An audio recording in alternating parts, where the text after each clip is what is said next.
Good morning and welcome back. My name is Christina Story. Thank you for joining us on this Thursday, July 9th. Wow, it's already July. We're moving along. We are halfway. We're getting there, guys. Getting through this crazy 2020 here. Okay, today I'm here with Diego Martinez, who is running for governor of California 2022. For those that have missed or those that are new here, welcome.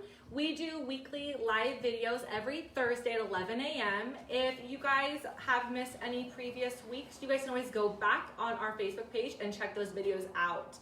As you guys can see, we have a few merchandise out here. We have these mugs that say Diego Martinez for Governor 2022 and these t-shirts. You guys can always message us, or if you guys come out to the rallies where Diego talks, you guys are able to get your products there.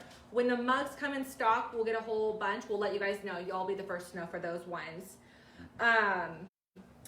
So on Thursdays when we do our Q&As, this gives Diego and the community, you guys, to get a chance to know one another. So please feel free to comment, message us. We try our very best to get to most of these questions. We have a lot of questions coming in, which is so good. We want to get to those. So if we can't get to them today, hang in there, be patient with us. We will get to them next week.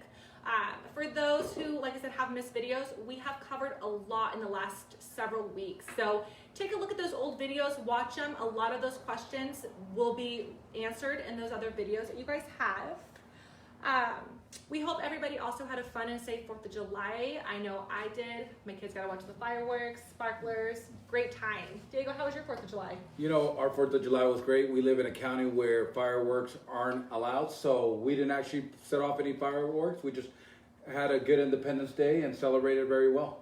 Very good. Awesome. I know on Sunday, Diego was at Sonoma, Cali for the GOP rally where he showed his support for Matt Nelson and Scott Gibbs. Matt Nelson is running for the state assembly and Scott Gibbs is running for state senate. Diego, how was it there? Tell us a little about it.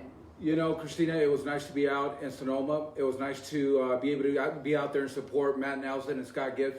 If you guys are in that area, I want to thank the GOP there for just allowing me to be there and visit. It doesn't always mean that they are sponsoring you or supporting you. It just means that they want to get to know me a little bit better and they got an opportunity to talk to me. So hopefully down the road we can get their support 100% behind us. Yes. Right now we're at a new stage, so I was grateful to be able to be out there with Matt Nelson. If you guys are in the Sonoma area, Petaluma, Lake County, take a look at Matt Nelson. He has a lot of great ideas, a lot of great energy for state assembly. What we need to do is rally behind Matt and help him get to the next level. As a matter of fact, Matt this weekend is going to be in Lakeport. Okay. They're doing a recall for Gavin Newsom, and he's going to be out there collecting signatures. So if you're in the Lakeport area, take a stop by there, go sign the petition, but most of all, go talk to Matt Nelson, see his ideas, give him an opportunity to express what he wants to change in that region and that location. The same thing with Scott. Both of these guys are great guys. They have great ideas. They just need to be able to focus them and let people know. And our job is to be able to get people out there so they can go see these guys and talk to them because great people. Good, thank you guys. And again, you guys can also check out that video of Matt Nelson and Scott talking on our Facebook page as well, if you guys weren't able to make that one.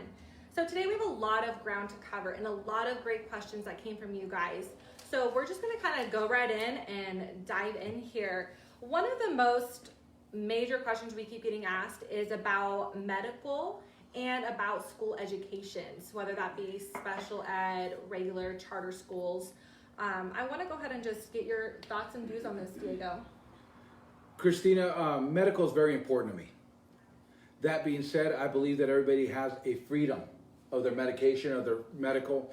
I also believe that everybody should have medical coverage. That being said, that goes into a whole different system. I believe that in the private sector, I believe we need private doctors, we need private health care, we need private insurance. But the state at some point has to be able to take responsibility for the people who haven't been able to afford it or can't get medical insurance. So that goes into a twofold system. One, I believe that if we create a health system that helps everybody is the way to go, but leave the option open. Okay, I'm not talking about getting rid of private insurance or private medical sector, because those people are very important to our community and what they do. Okay, so you should be able to have a choice when it comes to medication, medical, vaccinations, things of that nature. So I want to tap in on this medical insurance topic. You know, you do say we do need private, we do need both. How about for those who can't afford the private, who also can't get qualified for Medi-Cal and are left with no medical insurance, or you have those other people who go into the medical care system who will get taxed for not having that medical insurance. What is it like, almost a compromise for those situations and those people who can't get it? So one of the biggest compromises, you leave the private sector alone. If you have Blue Cross, Blue Shield, if you go to Kaiser, wherever your medical coverage, you leave those people alone. Okay. Most of us get taxed on our checks for medical, for state medical. Yes. That covers Medi-Cal, Medicare, state programs. At the end of the year, if you didn't qualify, just like you just mentioned, you get taxed $1,000 per person or whatever it is. First of all, we're going to do away with that tax. Okay. You can't tax somebody or charge somebody for something that they're not getting. That doesn't make sense. It's not fair. It's not right. Because then you have the people who qualify for Medicare or Medi-Cal, they get it for free, but the people who can't afford it are the ones paying for it. Makes no sense. So the idea is to reform that portion of the medical. So because we get taxed on our paychecks for state medical, we need to transfer that money and put it into a program where if you don't have insurance, you actually do, because we've been paying for it. Everybody's been paying for it. So we have to allot that money to go in the right sector to get used right. So we can work with hospitals and work that out. I can get into that, but we'd be here for an hour on my ideas and plans on how to fix the medical issue, because that also goes hand in hand with our immigration reform program. Because a lot of people say, hey, we have illegals here who are sucking down our system, taking away from us. And they said, you know, these people are getting free medical. Well, who's paying for that medical? Back to the taxpayers, right? Yes. So if you're a taxpayer and you're not getting medical, but you're paying medical for somebody who isn't paying their fair share, if we fix the immigration program, half of these programs will be fixed, because then there's nobody just sucking or taking or depleting our system.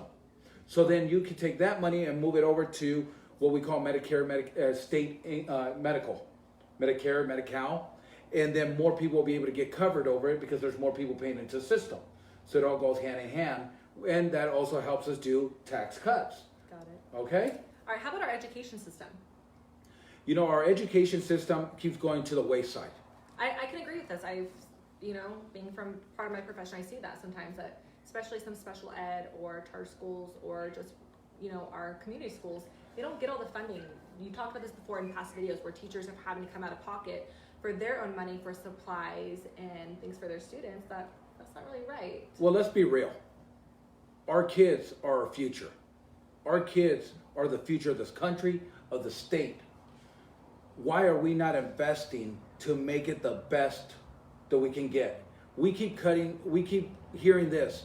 Prop 13, say yes so that we can fund more money to schools, more money to police officers. Yet those are the places that our governor and our government is defunding. That's true. So what we need to do is go back and refocus and make sure that the money that's allotted for these programs to really be allotted to them, and make sure that we cut some of that red tape and we get it down to the ground. People should be able to homeschool if they want to. Our charter school is a great system for parents who aren't comfortable with the public education system, want to be able to homeschool their kids but need a little bit of help. So charter schools are a great system for these people to get their education out. Now, we have to make sure that they get the funding that they need so we are allowed and able to do this. Some parents choose not to vaccinate their kids. So schools say, hey, you can't bring your kid here. Well, what's your alternative? Homeschool, charter schools, and we have to make sure that there's the funding available for these programs to be able to go. We also have to make sure that schools have enough funding where teachers do not have to come out of pocket. How would you like to go to work today and I say, hey, we need paper, but you need to bring your own paper to make your own copies? Or you need to write a receipt. Where's the receipt book? Oh, you need to go buy your own so you can write a receipt for a client. We don't expect that at our jobs. Why do teachers expect to take their own supplies for our kids? Exactly. To know better? So we really got to take a hard look at where the money's going and make sure they get the right amount of money that they need, make sure that they have what they need to get a better education program, because education needs to be number one in this state and in this country. I could agree. I feel like a lot of us could agree, especially as parents who have children in the schools. This is a big one.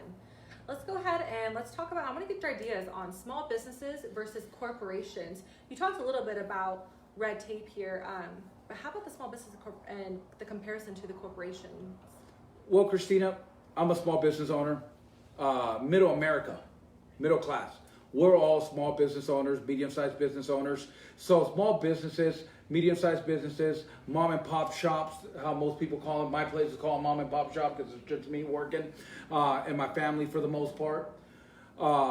So we are the foundation of the United States. We need big corporations because there's stuff that small businesses just can't provide that the big corporations do. There's a balance.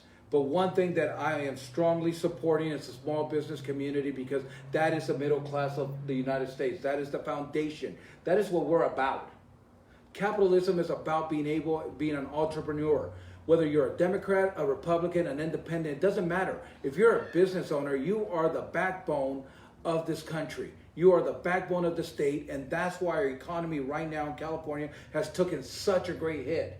We are in a $54 billion deficit because our small businesses keep getting shut down. Stop shutting down our small businesses. Let's work for a better future. Open the doors. Open California because the big corporations can't sustain. That is a quick proven fact of what just happened in California just right now.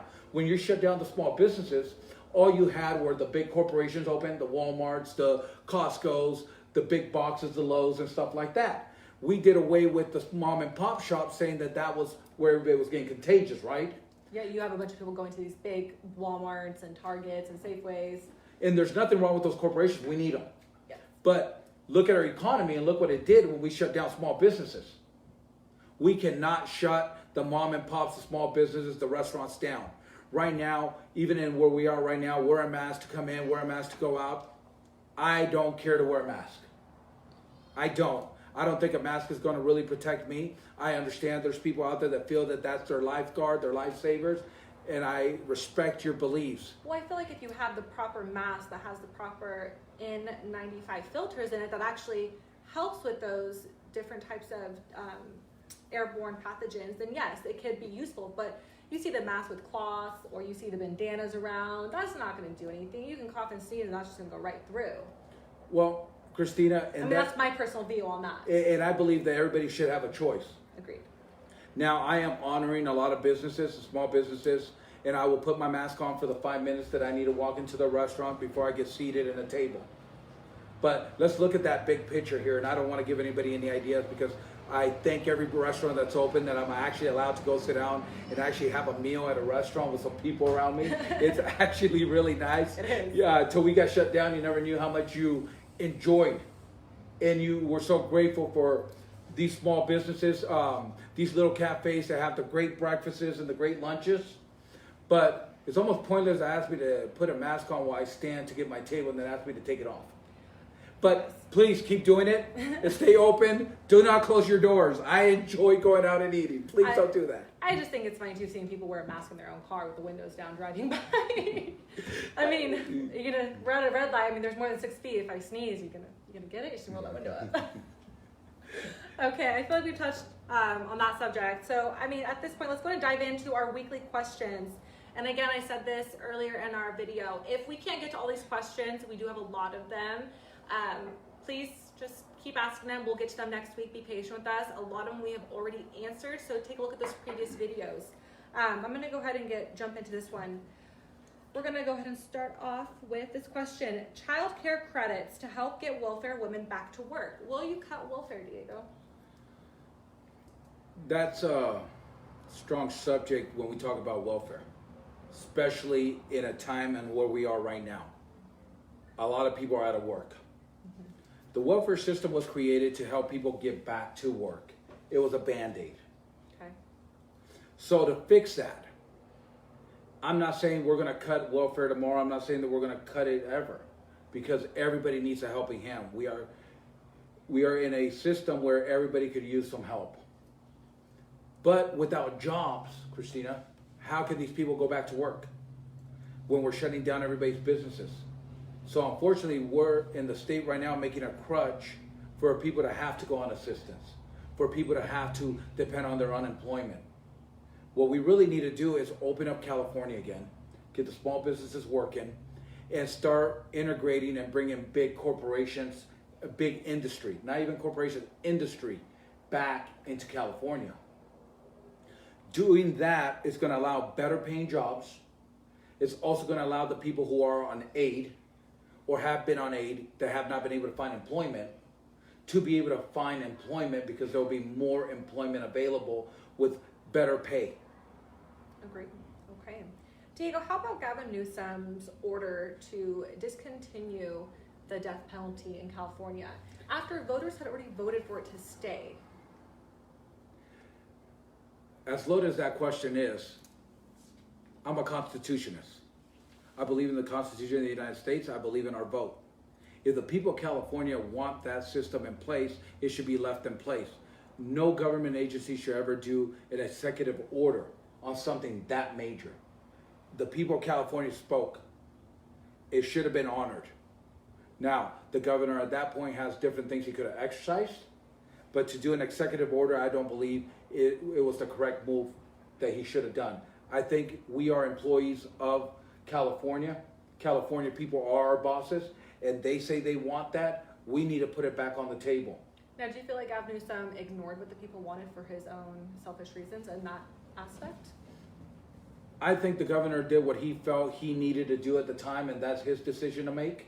Unfortunately, I can't speak on his behalf on that. The only thing I can say is, if the California people elect me into office when I'm governor, if you vote on something, it's going to be there because it's your voice. You are my employers, and you have the right to question me, and I have the right to answer to my questions. And it's something that we have lost in California right now. It is something that we have lost. All I keep hearing is the federal government. The federal government will bail us out. The federal government will help us. Well, guess what? If you're in office right now, you need to be held accountable for what you're doing. You need to be held accountable. If you're running for office, stop saying that the federal government is going to help us with anything. If you're doing that, why are you running for office? Because if you don't think you can be accountable or held accountable for what you're doing, don't do it. Here's the facts. When I become governor, I will take full responsibility on cleaning up the homeless issues that we have here in California. I will find a solution to fix it. I don't need Big Brother to come down and help me. I don't need the federal government.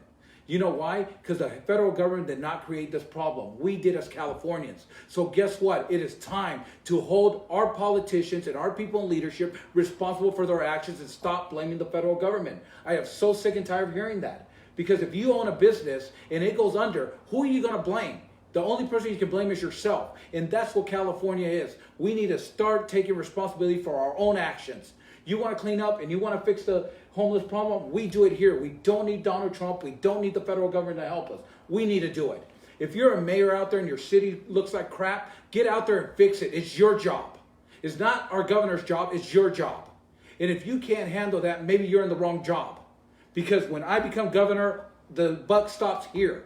You have a problem, I need to fix it. We need to come with a solution as Californians to fix this. Wow. As you can see, I felt it in this room. I know y'all felt it out there. That is a very passionate person right here who does feel like what is happening is wrong. And we do. And this is something I feel like Diego would make a great governor for, is cleaning up and helping us get there. His passion for this is clearly driven. I know y'all saw that today. Thank you for that. Yeah. So I'll take a deep breath here. Whew. Whew. Okay, like a little girl getting in trouble. Just very passionate there, Diego. Okay, continuing on. Will you control the property tax increases for landlords and help renters pay less rent? Or will you control the increase in property taxes? So we go back to Prop 13 when we talk about all this. But it's a little deeper than that. I think Prop 13 needs to stay where it's at. I think right now we need to vote no on Prop 13. I think we need to vote no on anything that's going to increase our taxes. So funny thing is, I'll tell a little story here. I went to McDonald's this morning. I got breakfast for me and my daughter. $18.95 for breakfast for 2 people. 2 egg sausage McMuffins and a hash brown. Wait. Okay, so what happened? You look at it. I go up to the window and I said, God, for 2 meals. The guy said, well, I don't work for free. Kind of funny guy. I kind of laughed a little bit. I said, yeah, you're right, you don't. So what does that remind me is that we have gotten so crazy with inflation in California that we need to control that a little bit. So if you want to cut down property taxes, you want to cut down inflation, we need to moderize it. How do you do that? Well, the best way to do it is cut taxes. Cut state and federal taxes, at least state taxes, because that's what we're in control of. So when you cut taxes, somebody who makes $10 an hour now has more money in their pocket, so they don't need to make so much. So I don't need to pay the guy at my McDonald's window this morning, and not that he doesn't deserve it or earned it, but I don't need to pay him $15 to flip a burger. You can actually pay $10 for that job because they're still making more money because there's more money in their pocket with tax. A lot of us have worked overtime when we work at different places, and we say, well, you don't want overtime. No, because that goes straight to taxes. Instead of saying, hey, I want more overtime so I have more money in my pocket, we're like, no, I got to pay taxes, so why do I want the overtime? So the idea is to cut taxes so people have more money in their pockets every month, so you don't need to make as much to make a better living. What that does, it will bring down the inflation a little bit, because you can't charge $2,500 for a house when nobody can afford to pay for it. Exactly. Right? So why do we charge $2,500 for a house? Because people can afford it, and the housing, we don't have enough housing for enough people. So we need to fix a housing problem. Okay, so we need to make sure contractors and people can go out and afford houses, and we need to make sure that they are building consistently, that we give those people the aid that they need so we can develop California where there's more housing available for the people that we have and make it affordable. But it has to start from the beginning, and it's cutting down inflation. Well, most people, even who go to college, get a degree, do that, they can't afford to live on their own. They're back home with mom and dad to save money to try to even afford it. People who do work minimum wage, they can't even afford an apartment because a studio costs $1,200. Well, Christina, that goes back to the same fact. When I was growing up, I got $4.25 an hour. When I made $6 an hour, I thought I was in heaven because the taxes were a lot less. So we were able to live. My rent was $400 a month for a 2-bedroom, 1-bath apartment. Oh, must be So nice. I was making $12 an hour, getting more money in my pocket, had my first son, had a house, had a car note, and we were able to live. Well, it goes back to inflation. Over the years, we have pushed for minimum wage to go up. We have pushed for everything else to go up. With minimum wage, the cost of living goes up. Exactly. So we inflated ourselves out of a decent living. So now we have to work our way back and bring down inflation a little bit. Correct. Okay, let's go ahead and move on. We're getting crunching time. How about, will you allow HAS deduction back on state taxes? Well, we're talking about tax cuts. This is a tax credit that has been going on for years and it just got cut. So I would relook at that bill and see where we're at. And again, that is something that you have to dig in and find out, first of all, why did it get cut? Does it make sense to bring back? And if you're a homeowner, the answer is yes. It makes sense because we could always use tax deductions at the end of the year. So we have to actually look at the bill in its fullness and make sure it makes sense to bring back. I personally, as a homeowner, yes, please bring it back tomorrow. Now, as a representative of the state of California, I have to make sure it makes sense for the state of California, not Diego Martinez. And that's where I think we get lost a lot of times. People say, well, it's not about what I think, it's what's best for the state. It's what do the people want of the state of California. Correct. You'll like that answer too. Last question for the day is, what type of incentives are you going to give businesses to come back to California? Well, we need businesses. We need industry. A lot of the industries have left California because they've just been overtaxed. Well, people say, we don't want this company here, we don't want that company here because pollution, because of something else, or the regulations are too stiff to do business in California. Well, let me ask you guys this. Half of nothing is what? Nothing. We need to get some of these people coming back here so we can create more jobs. What do you do when you create more jobs? You create more revenue. Not only does that corporation or that industry pay taxes, but so do the employees that they hire. So let's not make it so hard for industries to come back to California. Let's not make it so expensive for them to come to California. Let's make it fair for them and Californians, because it goes in twofold. If it's good for the corporation to be back here, they're going to come back. If it's good for that industry to come back, they're going to be back. Not only that, how many more people is that industry going to employ? Right now, we only have one car manufacturer here in California. That's Tesla. Tesla has threatened to leave. How many jobs will we lose if they leave? Do we ever look at the outcome of what's going to happen if we lose this?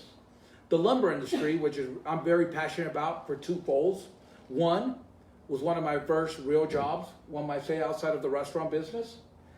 But two is because we need their help to thin out our forces, to keep them cleaner, to keep them healthier and safer, so that we don't have the spread of wildfires. Look what has happened since the lumber industry pretty much left California. Our wildfires are getting crazy. People have lost work in a lot of rural areas, just like Tuolumne County, Calaveras County, Amador County, up towards Sacramento, towards Placer County, El Dorado County. These used to be big lumber industry. A lot of those people don't have jobs. Now they move away. We're losing people to other states because the jobs are going. We need to bring those jobs back so we can keep a healthier California all the way around. So if it means we have to cut some red tapes, cut some regulations, and get to the nitty-gritty to making it fair for everybody, that's what we need to do. We need to stop being selfish and start creating jobs for people to have good, honest paying jobs. I could agree to that. It looks like if you get elected office, you have a lot to do and a lot to fix. So let's hope that can happen. You know what? With the help of the Californian people, we can fix anything. We need to just unite. We need to have voices on both sides of the aisle. We need to come together. We need to sit down and talk. Everything could get fixed if you sit down and talk with somebody. No two sides are right all the time. This person might have a great idea. This person might have a great idea. You combine it. Now it's a great idea for the whole state. That makes more sense. We need to work together. We need to unite California. We need to forget about our party lines and put our ideas on the table so we can be a united front. You know, I'm running for governor in 2022. My name is Diego Martinez. Remember that. Give me an opportunity. I am going to be in Stockton on Saturday. Okay. I'm going to be at the El Dorado Flea Market. I'm going to be talking to people. Just everyday people, just like I am. People to find out your questions, your solutions, your thoughts. So if you're out in Stockton, Saturday morning, come out to the El Dorado Flea Market. I'm going to be out there. Come talk to me. Let's have a conversation. Everything starts with a conversation. And everything can get fixed if we talk. So anybody over there, let's go ahead and he'll be posting about that again. So stay tuned to find that video or information on our Facebook where he will let you guys know the location, the time, and the day again. So that's all the time we have for today, Diego. I thank you for being here and answering all you guys' questions and getting your side of everything. Stay tuned for next week. We are here every Thursday at 11 a.m. for your live Q&A. Don't forget to like, share, and follow us.